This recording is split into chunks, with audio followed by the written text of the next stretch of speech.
ನೋಡಿದ್ರಲ್ಲ, ಈಗ ಇನ್ನೊಂದು ಸರ್ಪ್ರೈಸ್ ಎಲಿಮೆಂಟ್ ಇದೆ ನೋಡಿ ನೀವೇ. ಅಮ್ಮ ಇದ್ರ ಬಗ್ಗೆ ಹೇಳ್ಬಿಡಿ ಅಮ್ಮ.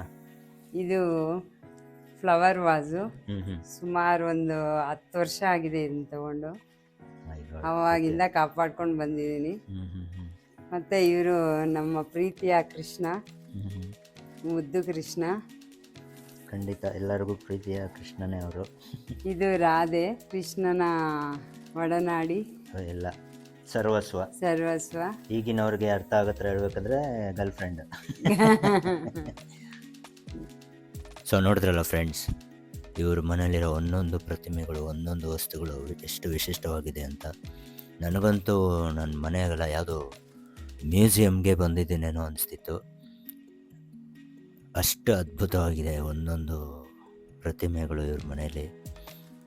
ಆ್ಯಂಡ್ ಇನ್ನೊಂದು ವಿಶೇಷ ಏನಪ್ಪ ಅಂದರೆ, ನೀವಿವಾಗ ನೋಡಿದ ಪ್ರತಿಯೊಂದು ವಸ್ತುಗಳು, ಪ್ರತಿಮೆಗಳಾಗಿರ್ಬೋದು, ಅವೆಲ್ಲ ಮಣ್ಣಿಂದ ಮಾಡಿರೋದು.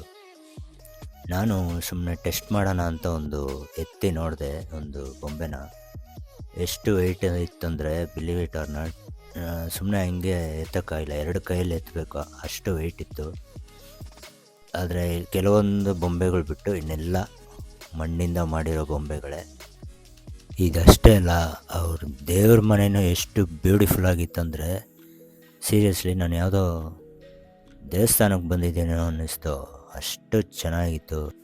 ಫ್ರ್ಯಾಂಕ್ಲಿ ಟೆಲ್ಲಿಂಗ್, ಇವ್ರ ಮನೆ ಎಷ್ಟು ಚೆನ್ನಾಗಿದೆಯೋ ಮನಸ್ಸು ಅಷ್ಟೇ ಚೆನ್ನಾಗಿದೆ. ನಾನು ನಿಜವಾಗ್ಲೂ ಇಂಥ ಒಂದು ಏನಂತಾರೆ, ಒಂದು ಪಾಸಿಟಿವ್ ಜಾಗಕ್ಕೆ, ಒಂದು ಸುಂದರವಾದ ಜಾಗಕ್ಕೆ ಬಂದು ವ್ಲಾಗ್ ಮಾಡ್ತೀನಿ ಅಂತ ಸತ್ಯವಾಗ್ಲೂ ಅಂದ್ಕೊಂಡಿರಲಿಲ್ಲ. ಸೊ ಈ ದಸರಾ ನನಗೆ ನಿಜವಾಗ್ಲೂ ಸ್ಪೆಷಲ್ ಅನಿಸುತ್ತೆ.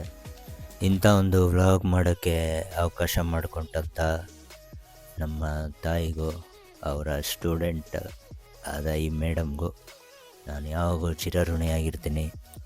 ಸೊ ಕಡೆಯದಾಗಿ ಇವ್ರಿಗೂ, ಇವ್ರ ಮನೆಯವ್ರಿಗೂ ಆ ದೇವರು ಆಯುರ ಆರೋಗ್ಯನ ಕೊಟ್ಟು ಸದಾ ಕಾಪಾಡಲಿ ಅಂತ ದೇವರಲ್ಲಿ ಬೇಡ್ಕೊಳ್ತಾ ಈ ನನ್ನ ವ್ಲಾಗನ್ನು ಮುಗಿಸ್ತೀನಿ. ಮತ್ತೊಮ್ಮೆ ಎಲ್ಲರಿಗೂ ಆಯುಧ ಪೂಜೆ ಹಾಗೂ ದಸರಾ ಹಬ್ಬದ ಶುಭಾಶಯಗಳು.